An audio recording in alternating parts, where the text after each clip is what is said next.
How to fix Nectar app won't let me log in the Nectar account. It's a very simple process, so let's jump into the video.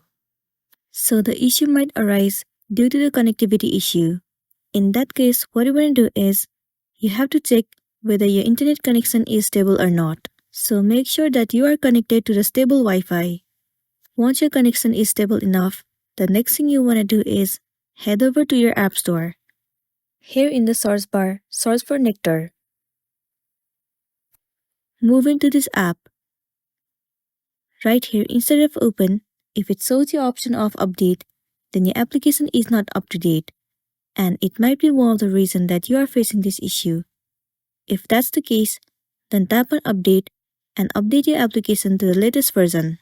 Once you have the latest version of the app, the next thing you want to do is head over to the settings of a device. Move into General. Head over to iPhone Storage. In this page, search for the application Nectar. Once you find it, head over to it. You will be landing on this page. Right here, tap on Offload App. Once again, click on Offload App. Offloading app means clearing the cache and the storage of the application. It will remove all of the unwanted bugs and make your application run smoothly. It might also fix the issue that you have been facing, and then you'll be good to go.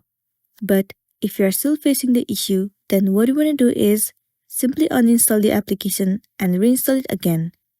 Reinstalling the app will definitely fix your issue, and then you'll be good to go. So that's all for today, and this is simply how you can fix Nectar app won't let me log in. Make sure to smash the like button and consider subscribing if you found this video helpful. And if you have any queries, you can drop it down in the comment section below. We'll see you in the next one.